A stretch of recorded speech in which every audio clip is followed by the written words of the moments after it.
Praise Lord. നമ്മൾ ഇന്ന് ചിന്തിക്കുന്നത് വേദപുസ്തകത്തിലെ ഹൗവ എന്ന കഥാപാത്രത്തെക്കുറിച്ചാണ്.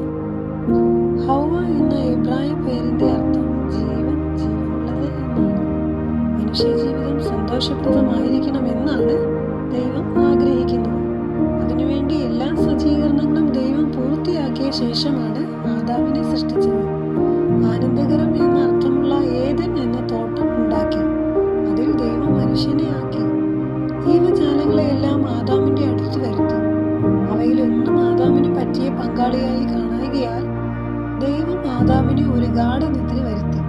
അവന്റെ ഒരു വാരിയെല്ലെടുത്ത് ഒരു സ്ത്രീയാക്കി അവന്റെ അടുക്കൽ കൊണ്ടുവന്നു. അവളെ ആദാമിന് ഇഷ്ടപ്പെട്ടു. അങ്ങനെ ദൈവം ആദാമിന് തക്കതായ ഒരു തുണയായി ഹൗവയെ നൽകി. ഹൗവ ആദാമിൽ നിന്നും ഉളവായി. ഹൗവയുടെയും ആദാമിന്റെയും ഉറവിടം ഒന്നു തന്നെയായിരുന്നു. ഹൗവയ്ക്ക് ആദാമിനേക്കാൾ ഒട്ടും താഴ്ചയില്ലായിരുന്നു. രണ്ടുപേരും തുല്യമായ നിലയിലുള്ളവരായിരുന്നു. ഇരുവരും ഏകദേഹമായിരുന്നു. പുരുഷന് സ്ത്രീയേക്കാൾ മഹാത്മ്യം കൂടുതലോ സ്ത്രീക്ക് പുരുഷനേക്കാൾ ഏതെങ്കിലും വിധത്തിൽ താഴ്ചയോ ഉണ്ടായിരുന്നില്ല. ഇപ്പോൾ എൻ്റെ അസ്ഥിയിൽ നിന്ന് അസ്ഥിയും എൻ്റെ മാംസത്തിൽ നിന്ന് മാംസവുമാകുന്നു എന്നാണ് പ്രഥമ ദർശനത്തിൽ ആദാം ഹൗവയെ പറ്റി പറഞ്ഞത്. പുസ്തകം 2-ാം അധ്യായം 23-ാം വാക്യം.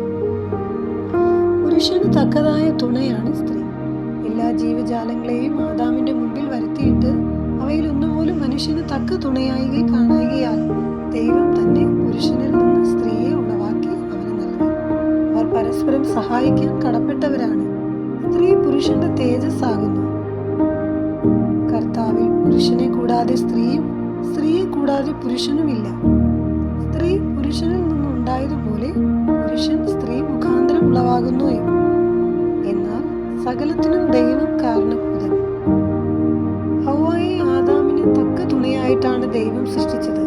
കുടുംബജീവിതത്തിൽ സ്ത്രീയുടെ ശ്രേഷ്ഠമായ സ്ഥാനമാണ് ഹൗവയിലൂടെ ദർശിക്കുന്നത്. ഹൗവയും ആദാമും ഒരുമിച്ച് ജീവിച്ചു. വിവാഹം ദൈവം സംവിധാനം ചെയ്തതും മനുഷ്യൻ കുറ്റം കൂടാതിരുന്നപ്പോൾ തന്നെ നിശ്ചയിച്ചതുമാണ്. ആണും പെണ്ണുമായി അവരെ സൃഷ്ടിച്ചു.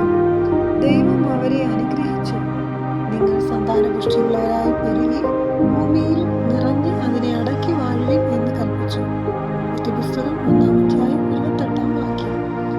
ദൈവം കൂട്ടിച്ചേർക്കുന്നു. അവർ മനുഷ്യനെ വേർപിരിപ്പിക്കുവാൻ പാടില്ല. കുടുംബജീവിതത്തിൽ പരസ്പരം വേർപിരിഞ്ഞ് ജീവിക്കുന്നത് വേദാനുസൃതമല്ല. വിവാഹമോചനവും വേദാനുസൃതമല്ല. ഹൗവ ആദാമിനെ സ്നേഹിച്ചു. ഹൗവയ്ക്ക് ലഭിക്കുന്ന ഭക്ഷണത്തിന്റെ വീതം ആദാമിനും കൊടുത്തു വന്നു. അവർ ഇരുവരും ഒരുമിച്ച് ജീവിച്ചു.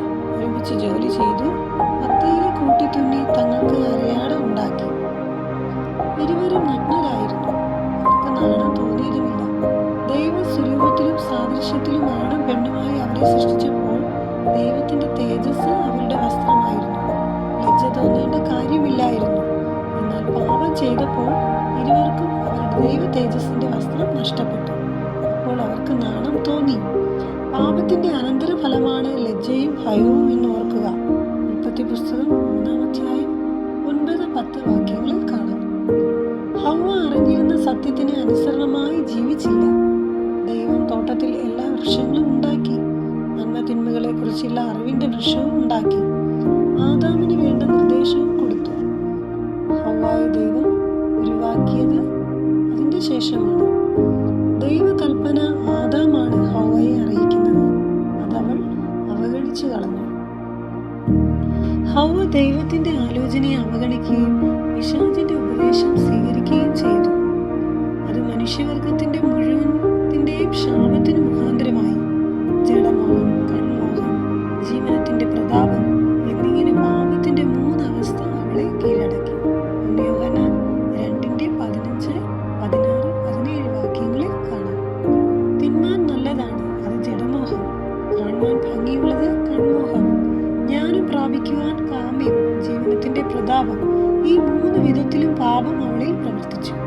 ഈ വിധത്തിൽ പാപം ഇന്നും മനുഷ്യനിൽ പ്രവർത്തിക്കുന്നു. ഹൗവ ജീവനുള്ള എല്ലാ മനുഷ്യരുടെയും മാതാവാണ്. ഹൗവയിൽ നിന്ന് ലോക ജനതയെല്ലാം രൂപം കൊണ്ടു. ഹൗവയും ആദാമും പാപത്തിൽ വീണതിനാൽ സകല മനുഷ്യരും പാപികളായി തീർന്നു. അതുകൊണ്ട് ഏക മനുഷ്യനാൽ പാപവും പാപത്താൽ മരണവും പിശാച് ഹൗവയെ പരീക്ഷിച്ചതായി രേഖപ്പെടുത്തിയിരിക്കുന്നു 2 കൊരിന്ത്യർ 11:3. അതുപോലെ 1 തീമോഥെയോസ് 2:13 ആദാം മാത്രമല്ല സ്ത്രീ അത്രേ വഞ്ചിക്കപ്പെട്ട് ലംഘനത്തിൽ അകപ്പെട്ടത് എന്ന് കാണുന്നു. ഹൗവ സഭയുടെ ഒരു നിഴലായിട്ടും വേദപണ്ഡിതർ പറയുന്നുണ്ട്.